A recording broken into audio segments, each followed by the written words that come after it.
রাজ্যে লাফিয়ে বাড়ছে চিনির দাম। এই পরিস্থিতিতে গতকাল বলেছেন মুখ্যমন্ত্রী যে ব্যবস্থা নেওয়া হবে। কালোবাজারি বা মজুতদারদের জন্যই কি দামটা বৃদ্ধি বলে মনে হচ্ছে? সেটা তো বলতে পারবো না। টাস্ক ফোর্স চলছে, সরকারি অফিসাররা দেখছেন যে সমস্যাটা কোথায়, হঠাৎ কেন চিনির দাম বাড়লো। আর যেহেতু মুখ্যমন্ত্রী নিজে বিষয়টা দেখছেন, তো সবাই একটু অপেক্ষা করা উচিত। তার সঙ্গে এখন তার বিয়ে থাকতে সাবধানে একটু করা উচিত। নিশ্চয়ই সরকার রাস্তা বার করবে। বহুদিন ক্ষোভের মুখে আরাবুল ইসলাম নিষ্কাশিত এবার কৃতজ্ঞতার সঙ্গে দেখা করলেন তিনি বিধানসভায়। দেখুন, আরাবুল ইসলাম নিজে একটা সমস্যা, টিএমসির মধ্যেই সমস্যা। টিএমসি থেকে আইএসএফ এ গেল, ওখানে ঝগড়া লেগে গেল, ওখানে আবার টিএমসিতে আসছে। তো এই ধরনের লোকেরা রাজনীতির বাইরে থাকলেই ভালো, কিন্তু কোনো না কোনোভাবে তারা জায়গা পেয়ে যায়। তখন পার্থবাবুর ডান হাত ছিল, এখন একটা হাত খুঁজছে যেটা ধরে রাজনীতি করবে। ভাঙড়ের যে অশান্তি, হিংসা, এত লুটপাট এরাই শুরু করেছে, এবং ভাঙড়ের লোকেরা শান্তিতে থাকতে দেয় না। আমার মনে হয় এই লোকগুলোকে রীতিমতো রাজনীতি থেকে আলাদা করতে হবে। দাদা, আগামী শিবিরে ফিরলেন কাসেম সিদ্দিকী, গোপন ব্যালটে ভোট করানোর দাবি কুণাল ঘোষের। এইসব চলতে থাকবে, ওদের বাড়ির ব্যাপার, আমাদের নাক করাবার দরকার নেই। দাদা, আগামীকাল বিশ্ব হিন্দু পরিষদের একটা পুজো নিয়ে বৈঠক আছে। মূলত তাদের যে মিটিং এর বিষয়বস্তু তা হলো সাত্ত্বিকভাবে পুজো করা। আমাদের কলকাতার পুজো এত আড়ম্বর, এত টাকা শেষ কয়েক বছরে, সেখানে কি সাত্ত্বিক পুজোটা না না, হারিয়ে যাচ্ছে? আড়ম্বর হতে আপত্তি নেই। লোক বিয়েতেও বিশাল আড়ম্বর করে, খাওয়ায় দাওয়ায় অতিথি রাখে, কিন্তু বিয়ের যে মন্ত্র, বিয়ের যে রীতিনীতি, সেটা পণ্ডিত মশাই করেন। বিয়ে পবিত্র একটা অনুষ্ঠান, তার সঙ্গে খাওয়া দাওয়া আড়ম্বর টাকা হল লোকে করে। কিন্তু আমাদের আজকে বিয়ের পুজোটাই হারিয়ে যাচ্ছে। কমিউনিস্টরা এটাকে দুর্গা পূজা থেকে দুর্গোৎসব করেছিল, শারদীয়া উৎসব করেছিল, দুর্গার নামটাই তুলে দিয়েছে। আমরা চাই যারা পুজো করছেন তারা দুর্গা পূজা হিসেবে করুন। নাহলে অনেক ইভেন্ট করার আছে, সারা বছর প্রোগ্রাম চলছে, ইভেন্ট করুন না, কে না বলেছে। পুজোর পরিবেশ শ্রদ্ধা ভক্তির সঙ্গে পুজো এটা হওয়া উচিত, আর সেটা সবাইকে আপিল করা উচিত, এবং রীতিমতো পুরোহিতদের প্রশিক্ষণ হয় যাতে বিধি বিধান অনুযায়ী পুজো হয়। তো মূল সংস্কৃতি যদি হারিয়ে যায়, খালি আড়ম্বর নিয়ে কি হবে? এর পেছনে দাদা কি কারা ছিল বলে আপনার? আমি বললাম তো, কমিউনিস্টরা এটাকে বিপদগামী করেছে। তারা পুজো মানে না, হচ্ছে পুজোর কমিটির সেক্রেটারি হবে। আর পুজোর থিমের নামে আজকে পুজোটাই হারিয়ে গেছে। তো সেই পুজোতে ফিরতে হবে, নাহলে দুর্গাপুজোই হারিয়ে যাবে। দাদা, চৌঠবের পর দেখা গিয়েছে কংগ্রেসে একের পর এক দলবদল বদলু ঢুকেই চলেছে। শামশেরগঞ্জে একজন নেতাকে ঢোকানো হয়েছে, সে দাঙ্গার ওখানে সঙ্গে জড়িয়ে ছিল। কংগ্রেসের এবার লোকের দরকার আছে, তারা নিয়ে নিচ্ছে। আমাদের দরকার নেই, আমরা নিচ্ছি না। না, কংগ্রেস থেকে এসেছিল টিএমসি পার্টিরা, আবার কংগ্রেসের মধ্যে বিলীন হয়ে যায়, এটা কংগ্রেসের ইতিহাস আছে। তারা ভারতবর্ষে আপনি দেখুন প্রথম থেকে এইভাবে হয়েছে, নিজেদের মধ্যে সুবিধা অসুবিধা ঝগড়া করে আলাদা হবে, আবার কিছুদিন পরে এক হয়ে যাবে। কংগ্রেসের কালচার হচ্ছে তারা 2 বছর আলাদা থাকতে পারে না, আবার 1 বছর এক জায়গায় থাকতে পারে না, এইভাবে কংগ্রেস কিন্তু এগোচ্ছে। সেই দলবলটাকেই প্রক্রিয়াটাকে বলে যে স্থগিত রাখতে, যাতে মানে কোথাও কি বিভাগে পড়েছে ওটা বলে। বুঝুক, ওদের আবার স্থগিত কি, ওদের আবার পার্টি, ওদের ডিসিপ্লিন, ওদের সংবিধান কিছু আছে নাকি? এখানে তো আরো দুরবস্থা। দাদা, অভিনেতা শোভন চক্রবর্তী এবং তৃণমূল নেতা, তার বিরুদ্ধে বেহালা থানায় অভিযোগ দায়ের হয়েছে। তার মারধর কারণ করা, কাঠমিস্ত্রিকে মারধর করেছে তার টাকা চেয়েছে বাড়িতে। বলে এর আগেও তো কমপ্লেন হয়েছিল ওনার নাম এই ধরনের ব্যাপারের জন্য। তো একজন সেলিব্রিটি উনিও একদিকে, তারপরে জনপ্রতিনিধি, এ ধরনের কমপ্লেন না আসে সেভাবে সতর্ক থাকা উচিত। সমাজ আপনাদেরকে দেখে, বিশ্বাস করে, আস্থা রাখে, সেই অনুযায়ী ব্যবহার।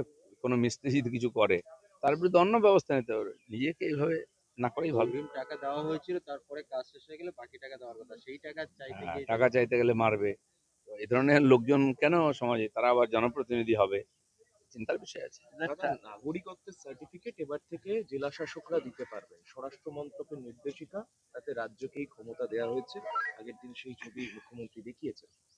এখানে এই মানে নাগরিকত্ব ব্যাপার নিয়ে পশ্চিমবাংলায় অনেক ব্যাপার ছিল, প্রপারলি কিছু হতো না, কারণ যাতে বিদেশিরা ঢুকে এখানে ভোটারের সুবিধা নেয়।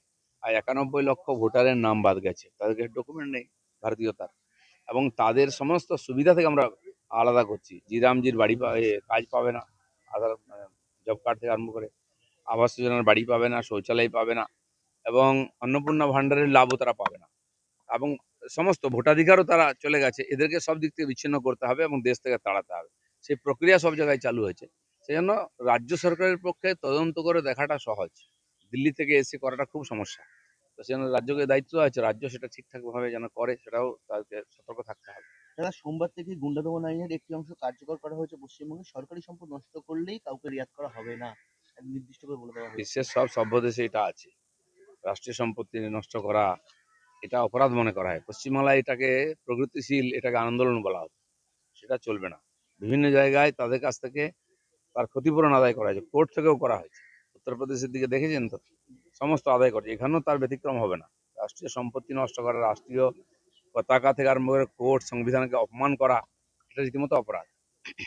দাদা, ট্রাইব্যুনালে যারা বিচারাধীন তারা এখনো সরকারি সুবিধা থেকে বঞ্চিত হচ্ছে এবং বলেছেন যে ট্রাইব্যুনাল বিচার প্রক্রিয়া অত্যন্ত শ্লথ। এই সমাধানটা কবে হবে বলে মনে হয়?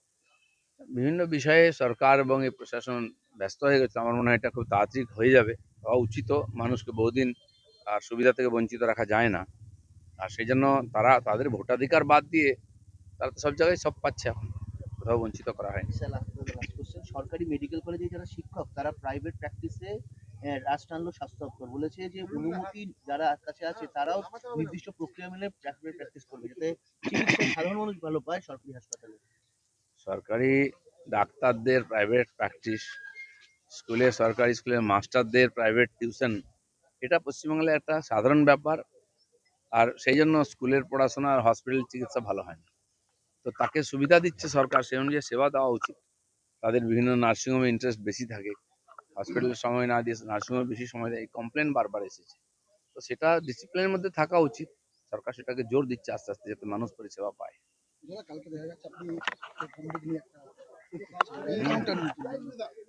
খড়গপুর আমাদের শুটিং ক্লাবের ওখানে প্র্যাকটিস চলছিল, তারা আমাকে আজীবন সদস্যপদ দিয়েছেন। তো তারা বললেন তাদের সঙ্গে আমি প্র্যাকটিসও করলাম, শুটিং একটু। বন্দুক তো এইভাবে কোনোদিন ধরিনি, ধরার প্র্যাকটিস করলাম। আর সেখানে অফিসাররাও ছিলেন, আমাদের আইসি ছিলেন, আমাদের এসডিও ছিলেন, তারাও ছিলেন ওর সঙ্গে। অনেক কিছু নতুন নতুন পৃথিবীতে শিখতে, সবসময় কিছু শিখতে হয়। এখানে গল্ফ খেলা শিখছি আমি, ওখানে শুটিং শিখছি, সাংবাদিকতাও শিখবো ভাবছি। দাদা, যাদবপুর বিশ্ববিদ্যালয়ের হয়ে গেছে, উপাচার্য নিজে পড়ে যায় এবং তাকে যখন ঘেরাও করার কথা হয় তখন পড়ে যায়, দেখা যায় তিনি খুঁড়িয়ে খুঁড়িয়ে বেরোচ্ছে। যাদবপুর বিশ্ববিদ্যালয় কি এই ধরনের অবস্থা কোনোদিন কাটবে না? বাম আমল, তৃণমূল আমল, এখন জানেন দিল্লির জেএনইউতে হচ্ছিল কেন এরকম পরিবেশ?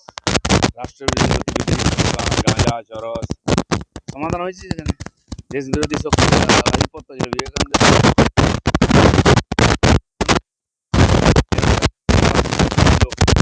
করবে, যা ইচ্ছা করবে, সেখানে রাজ্যপালকে অপমান করা হবে, কেন্দ্রীয় মন্ত্রীকে অপমান করা হবে, অন্য কোনো মতাদর্শের লোককে ঢুকতে দেওয়া হবে না। এরকম চলতে পারে না। পশ্চিমবাংলা থেকে বাংলাদেশি রাজ চলে গেছে, ওখান থেকেও চলে যাবে।